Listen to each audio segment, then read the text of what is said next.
Okay, welcome to this presentation today. My name is Maurice Obiri, and I'm going to talk about something interesting today. This is going to be an informative speech. It's going to be about childhood obesity.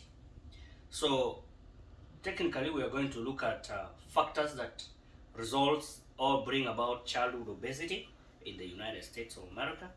And the second part, we will talk about what are the preventive or what are the measures that we can take to prevent childhood obesity.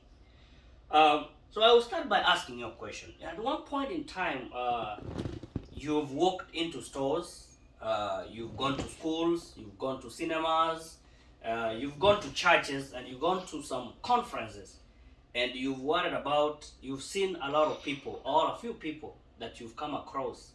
They are really big. They are really big in the sense that their weight is really high. So how do we measure obesity?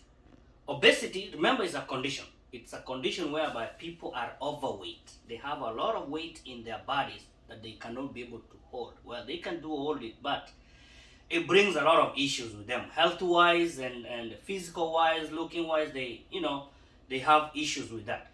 So there is a measure that we use to measure overweight condition. It's called the body mass index. The body mass index tells us how much somebody weighs on a scale. Using the pounds or the kgs, we can be able to tell how big is this person. So to start with, we have reasons or we have factors that bring about obesity in children, especially in children. Now, in this case, we're going to talk about children. One of the factors is diet. Remember? So they say if you want to eat well, if you want to remain healthy, if you want to live long, you need to eat well balanced diet, right?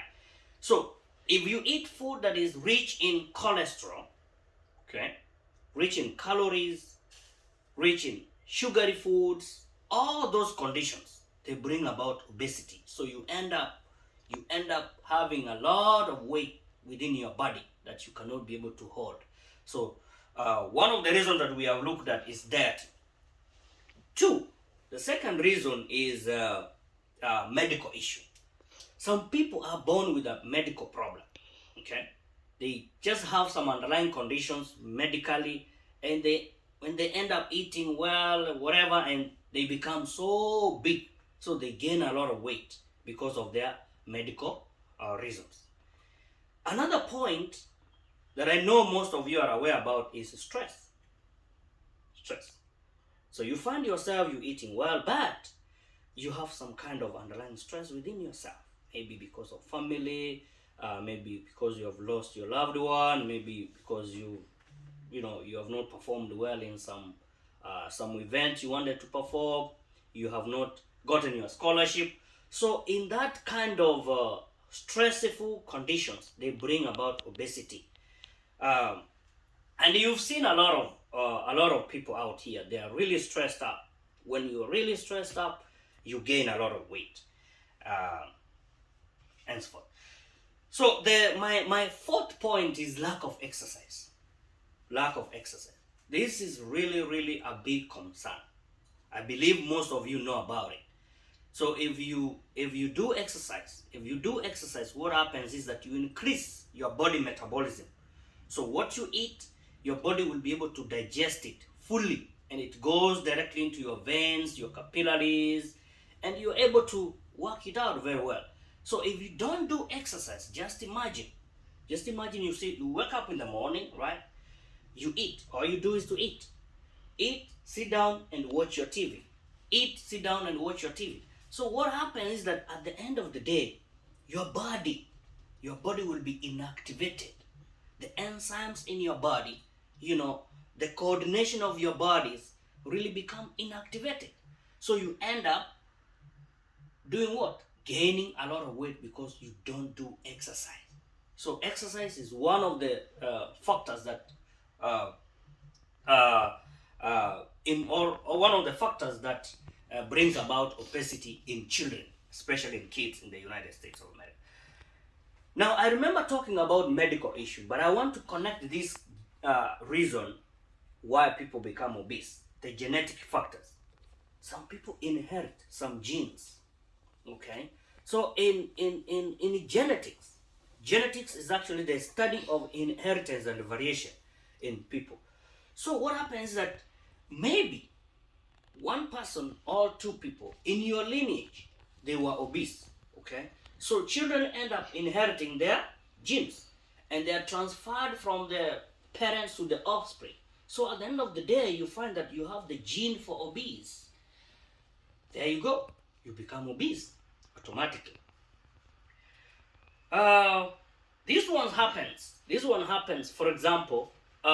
Some people really do avoid it, especially when we talk about reproduction, of the offspring.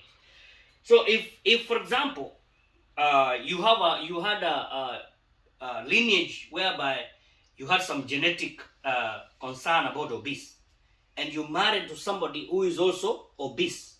So when you're trying to make a baby,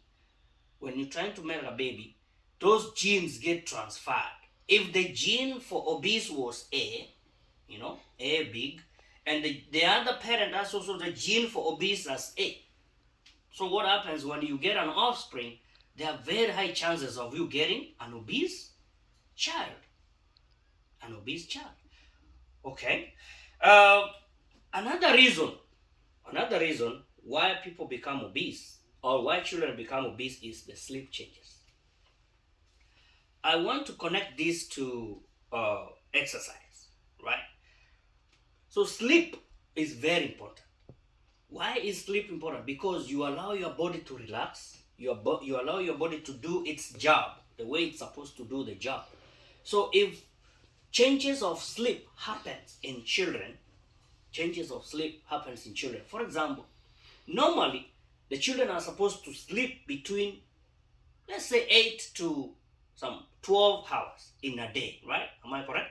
So, and then all of a sudden it changes. So the children sleep for over 20 hours, let's say, for example. It's not good. So they end up become what?